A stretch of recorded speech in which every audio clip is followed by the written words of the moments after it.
Honorable Member for Wuli West. Thank you.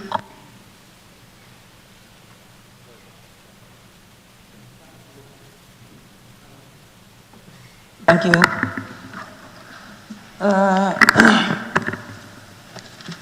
Madam Speaker, I think this is an historic occasion. It is historic because, to my knowledge, it is the first time ever that a constitution is referred to a parliament, the parliament, and is being critically reviewed by parliament. The fundamental difference between this constitution and the 1997 constitution is that even though people were consulted, in the final analysis there was no parliament to refer it to. So a lot of things were distorted. But here we have before our eyes a draft constitution. Anybody who has had an interface with the commission, if you look at the draft, you would see yourself there.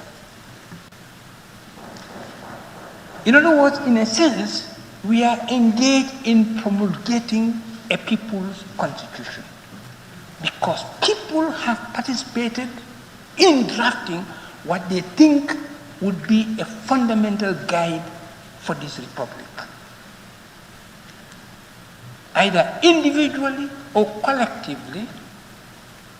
Those who have been consulted are present in this document. When you look at it, even we who were consulted in Parliament here, and some of us individually had an interface with them, if you look at the draft, you would see that it has taken into consideration what the people have proposed. So that's why it is historic. And here I'm thereby answering a question posed by a journalist. He called me and said, was the 1997 constitution submitted to a parliament? For him, it was, because he was trying to argue with the honorable member for Serekunda West, who earlier said that it was the first time constitution is being referred to parliament. For him, that was wrong. But there was no parliament in 1997, so the constitution was not referred to parliament. So the journalists, please take note that the 1997 constitution was not referred to parliament because there was no parliament. But this one is different. There is parliament. And that's why we are now here to look at what we have proposed, whether it is here or not. That is why it is historic. Madam Speaker, constitutions are fundamental guides. No country can exist without them, unless, of course, we are a dictatorship. So that's why when they are referred to parliament, we need to critically look at it to see whether or not it will serve the purpose for which it was drafted. Whether there is a need to improve upon what has been submitted, or whether there is need to delete what has been drafted, some part of what has been drafted. That is the job that we are engaged in doing. And that's why this section that Madam Speaker was quoting is relevant. Some think that we have no authority to do anything like that, but that's what the law provides. That's our fundamental role. I will look at some sections of some clauses of the Constitution. You may not call them sections because it's not yet enacted. When it becomes law, we have sections, but here we have clauses. Some of the clauses I refer to, I will deal with them more in detail when we come to committee stage because they have to do with language, formulation, and some of the things. So, clause 3, which talks about the territory of the Gambia, and this is excellent. The 1997 Constitution does not talk about the Gambia for which it was made. It did not define, it has not defined what the Gambia is. But here, in this draft, Gambia has been defined in terms of territory, in terms of space, in terms of water. It's here in this constitution, which is beautiful. Because the constitution is about the Gambia. So that constitution must define what the Gambia is. If it doesn't, then you have a problem. That was the big limitation in the 1997 constitution. But in formulating that here, I have some problem, but I'll just pass them. When we come to committee stage, I'll deal with them. And the same thing goes for clause 5.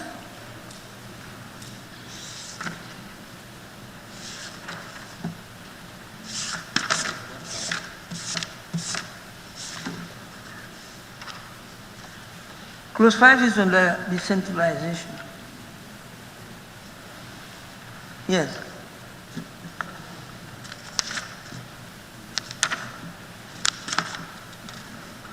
Yes, decentralization.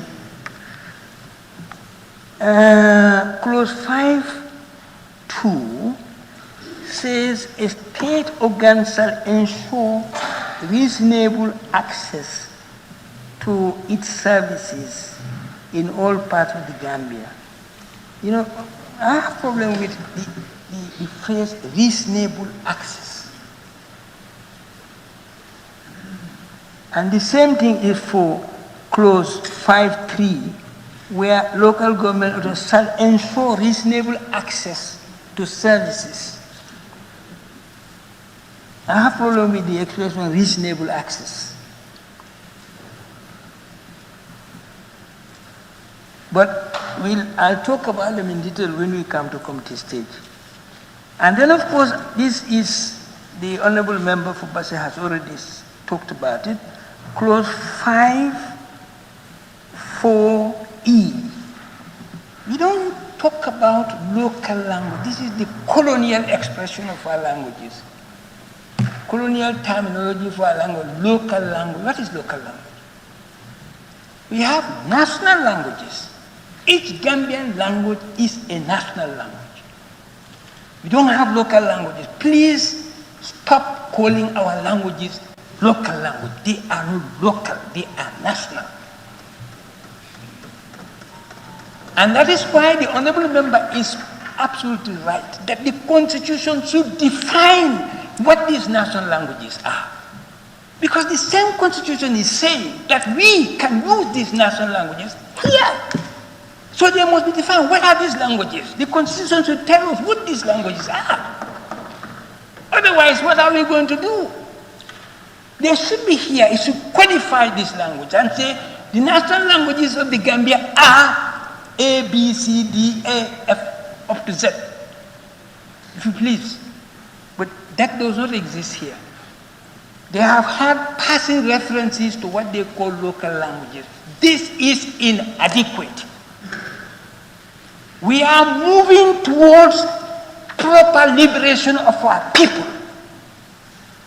And that cannot be without a linguistic liberation. We are fettered here in this National Assembly. We should remove the chains of our necks. Because we are chained, linguistic chains on our necks. Those we represent don't understand what we say here. That is why this Constitution is making it necessary. Although I don't agree with some of the expressions that they are talking about. But it is absolutely necessary that we begin to speak the language of our people we represent. The Constitution must make that an obligation. Otherwise, where is our freedom? Where is our identity as a people? Without language, we don't have any identity. The more we speak English, the more we are promoting and developing English to the detriment of our national languages. This is what must stop. And that is why I'm saying, I don't agree with the Constitution when they are saying within 5 years. Why 5 years? Why 5 years? Why do we, after 55 years of existence, we are still talking about using our languages, preparing for 5 years again? Why?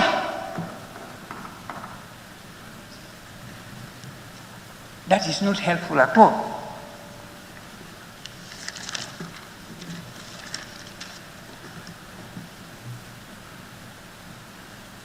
Enforcement of the Constitution, clause 9(4).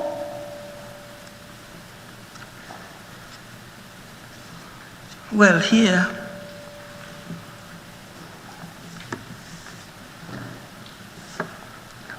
also there is a linguistic problem here. I'll leave it until when we come to committee stage. I'll deal with it.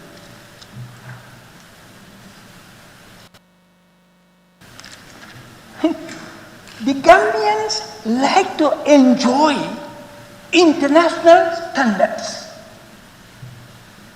What is internationally valid, Gambians want to enjoy that, but they don't want to reciprocate that. We know that Gambian women leave this territory. They have never been to France, they have never lived in France, they have never lived in the United States, they have never lived in England, but they go there pregnant to have their children in order for them, their children to have that nationality. We know that. This is happening here currently. Why can't we reciprocate that? We are enjoying that, our people are enjoying that, and we don't want to give that possibility to other people to enjoy. People have been living here for 40 years, 50 years, all their lives. Their children are born here and they are not Gambians. This is terrible. They have been paying all sorts of taxes here for decades, and yet the children they have here are not Gambians. And they were born here. Where should they belong? To belong where they were not born? That's not correct. A child can acquire the nationality of wherever he or she is born. That's what is international standard. Even if a child is born in an aeroplane over the Gambia, airspace, automatically that child is a Gambian. Should be a Gambian. If a guy is born in a ship in Gambian waters, wherever that child is from, if he or she wants to be a Gambian, he should be given that possibility to be a Gambian. That should be the law. Anything else short of that, for me, is not adequate. So we should stop grappling with this. We should not be advocating, because we are already enjoying this from other countries. So let us reciprocate. People have been living all their lives here, and their children are still non-Gambians. That is not correct. We should not allow people to be stateless. That's a crime against humanity.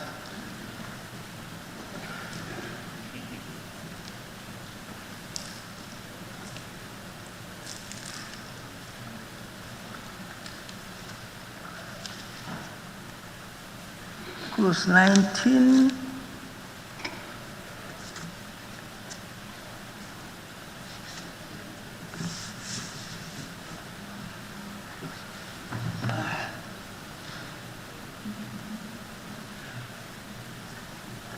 C.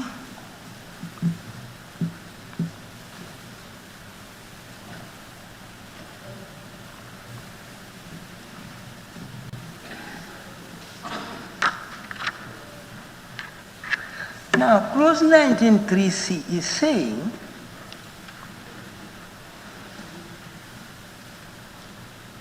the age of the person becomes known and reveals that the person was older than 8 years when found in the Gambia. So, it is about a child who is found and is supposedly about 8 years, is granted Gambian citizenship. But if later is discovered that he or she is more than 8 years, it's negated. That's exactly what I was talking about. We are talking about a child who is found and whose parents you probably don't know, and then you say, if he is 8 years, suppose he is 6 years, suppose he is 5 years, Those it's even 3 years, or even 6 months. Because we have all that in this country. So what do you do? If it's less than even 8 years, let's say 6 months, or even few weeks. So such a child will be stateless. Is that what it means? We are talking about 8 years, but there are children who are dumped, whose parents are not known at birth. So what do you do with such children? Are they Gambians or are not Gambians? Because we are now talking about days, not even weeks. I think there is a need for us to look at that more seriously. And clause 26.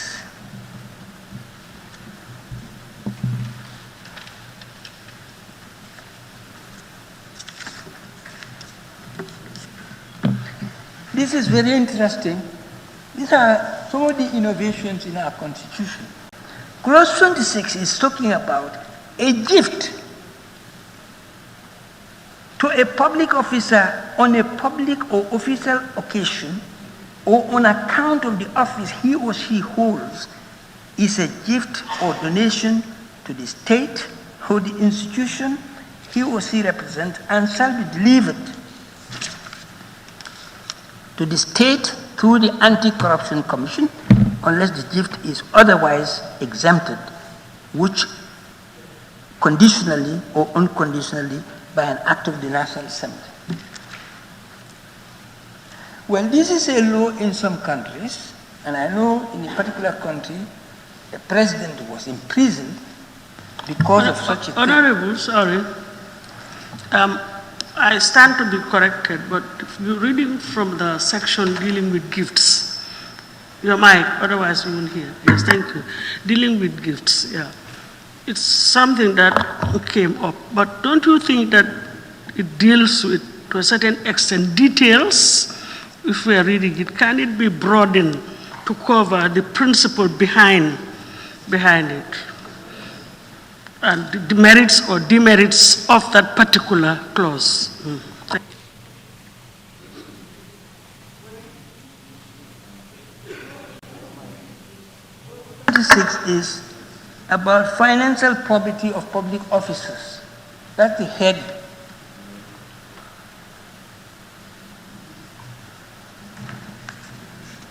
I think the whole principle of this is that public officers,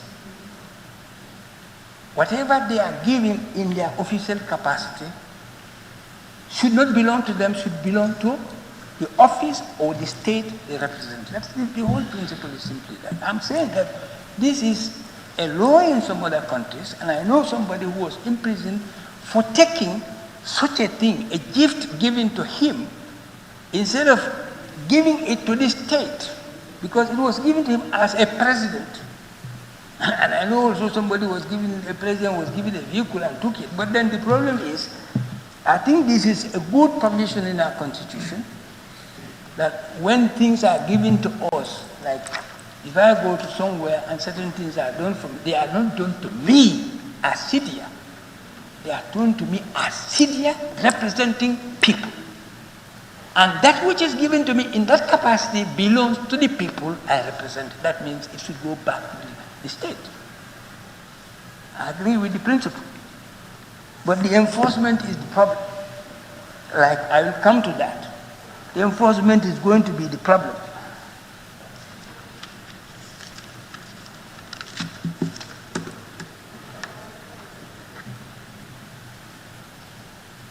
Limitations of fundamental rights and freedoms, clause 36.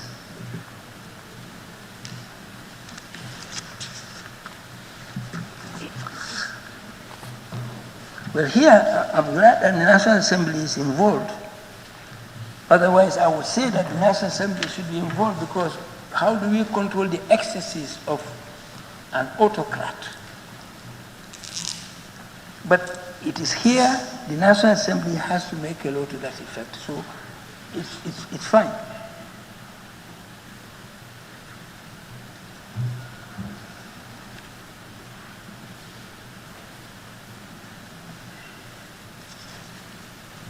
Now, clause 57, which is very important in the sense that it is in the 1997 Constitution, but 1997 Constitution is how many years old now?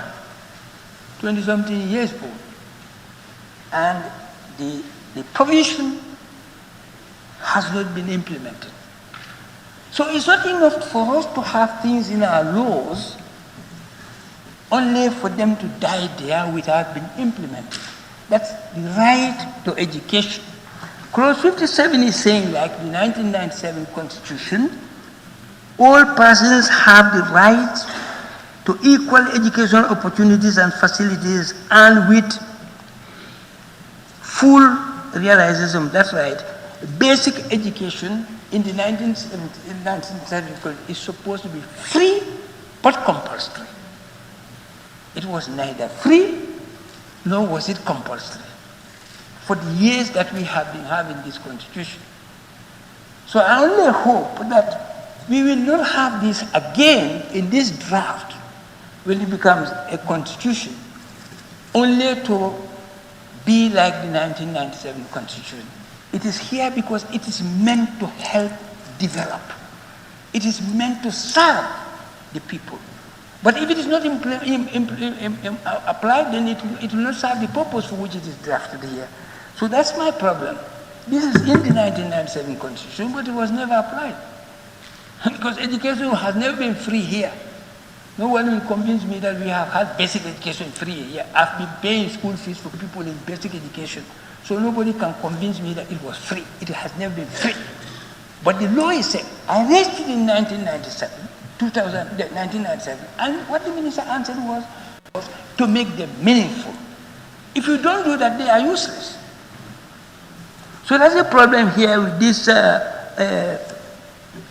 clause 57, which is almost a repeat of 1997 Constitution section on this. Now, let me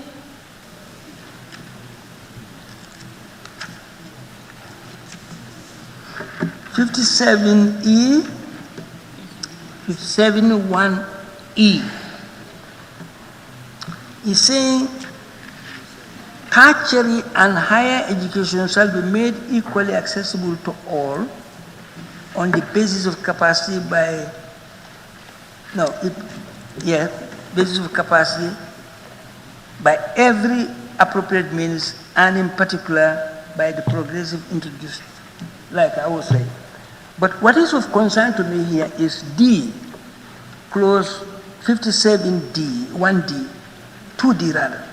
It says functional literacy shall be encouraged and intensified as far as possible, and the development of a system of schools with adequate facilities at all levels shall actively, like they're saying shall be encouraged. This should be undertaken by government as a matter of necessity. Functional literacy. It should not be left like it is here. It should be undertaken seriously, because very soon, if you mean business, very soon we'll be dealing with only with our languages.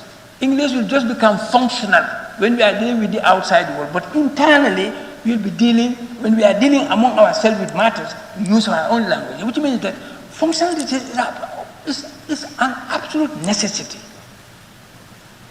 The surprising thing is, before, in the 80s, in the 70s and 80s, it was very strong in this country, but it has died out. I don't know any institution which is now running functional literacy classes in this country. And the Constitution is making this very important. So it is not a matter of encourage, but the government should undertake to promote functional literacy among the people of this country. That is the only way we are moving towards development and liberating the minds of the people and our own minds. This National Assembly itself needs to be re-educated for that matter. particularly when you talk about cultural rights. The fundamental thing in culture is language. If you miss language, then you miss everything else. So when you talk about cultural rights, language is number one. And that is why since 1953, UNESCO made it an absolute necessity for every child in the world to have the first stages of education in the mother tongue. Since 1953. And we are still here conversating with all these problems that we have. Unless we stop conversating, this language issue is fundamental to our development, is fundamental to our identity. So we must take it up seriously. Otherwise, we will not go anywhere. And that's why we have been groping in the dark for the last 55 years. We are just turning around because we have not been free culturally.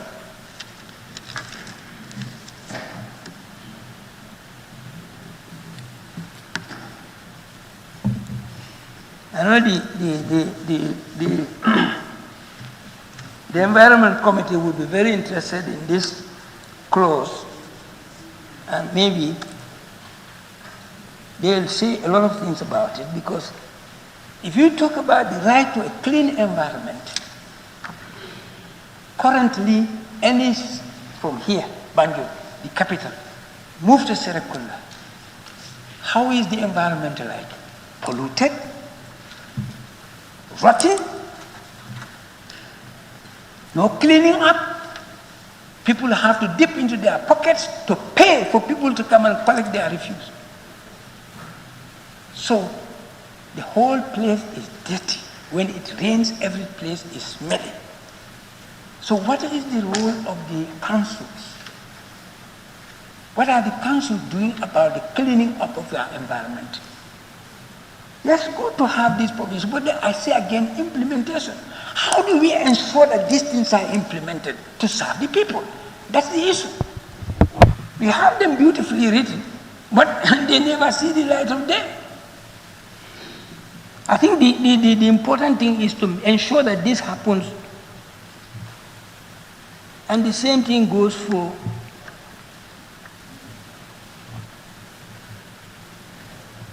some of these things will be dealt with when we come to. But let me come to something which is I've been thinking about since day one. The nomenclature that they have chosen for the IEC, Independent Electoral Commission, is called here Independent Boundaries and Electoral Commission. I'm not comfortable with it. It does not say exactly what we want. First, there are no independent boundaries in this country, and the emphasis of independence seems to be placed on boundaries. And the emphasis of independence should be placed on IEC. Independent Electoral Commission is what is important. I think the best way to do this is to call IEC Independent Electoral Commission and make constituency boundaries demarcation each one of its supreme functions on the IEC, and let us remove it from the name, because in fact it is not named there, because independent boundaries, it means nothing. You don't have independent boundaries, so why do we have independent boundaries? They either have to say constituency boundaries, but independent boundaries don't exist. So why do we have it in the name? I would propose that we have Independent Electoral Commission and demarcation of constituency boundaries be one of its supreme functions. You put it under it as a function, not to be added to the name, because it is confusing. And to finally, qualifications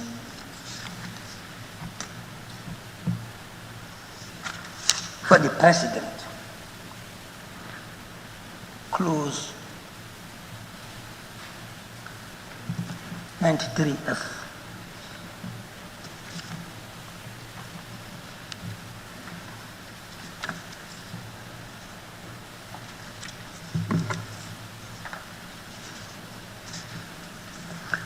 Yes.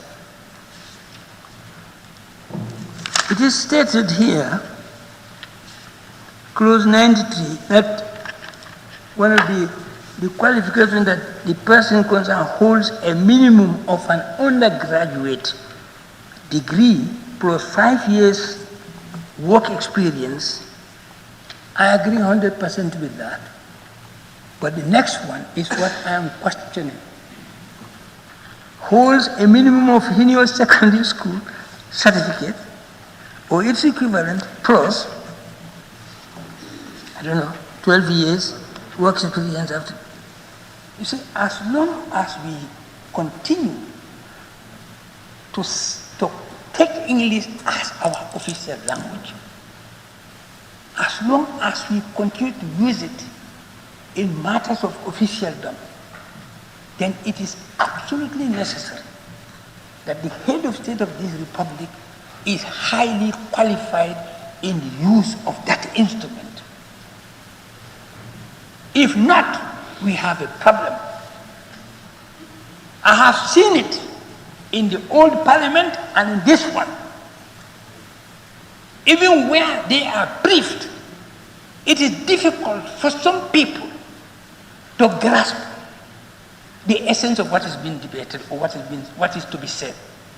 So the mastery of language is fundamental. You are in this country. Some of us have been teachers, many of us here have been teachers. You know that currently the situation in the Gambia, even grade 12, somebody who can speak fluently English, grade 12, and can write fluently, it's difficult to come by. And there are many Johnny just comes in our politics. Johnny just comes who would want to be president just like that. And they have possibility to become president. Because people don't look at qualifications. And if a Johnny just becomes a president who does not know how to speak English, then we have a problem. When he goes to the United Nations, are you going to stand behind him and be speaking for him? No, or her? Are you going to draft his speech or her speech on the spot in the United Nations Hall? Impossible. So you must have the capacity. And that is why I agree with the first one, F. But G, I question. I think we should have much more than that. A president of this country should have much more than just a grade 12. It is an insult to a republic. That happens in situations we are not in that situation. I can give you situations where the presidents are not necessarily graduate, but they are fantastically intellectual. But they have grown themselves. They have developed themselves. They came from certain experiences, and because they knew they were going to assume such functions, they prepared themselves. We don't have that in this country. So, I, for one, I would not go for G. F, fine. But I don't like interrupting or disrupting your interventions. But again, these are valid points for consideration. I'm raising them, but we'll come to them, madam.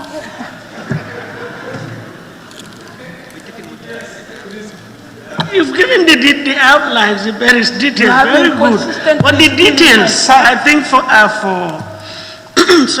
consideration state. You have been consistently stealing my time.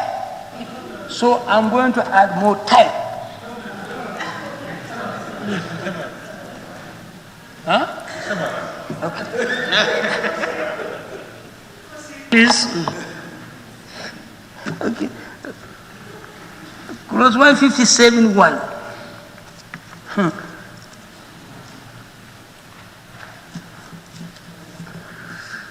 157.1. Interrupting, because for me, once I get interrupted, I tend to lose my train of thinking, but I just had to interrupt. So you are deliberately doing that to to mix up my thoughts. This is not, it's I'm not getting fair. old. Okay, it said the business of the clause 157.1, the business of the National Assembly shall be conducted in the English language or in any other language indigenous to the Gambia.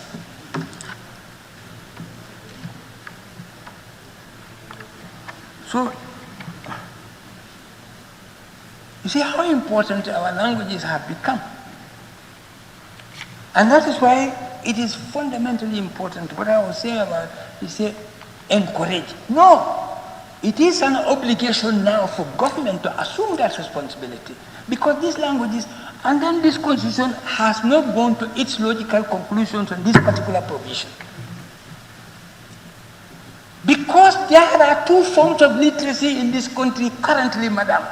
There are people who are literate in an alien language, which is English.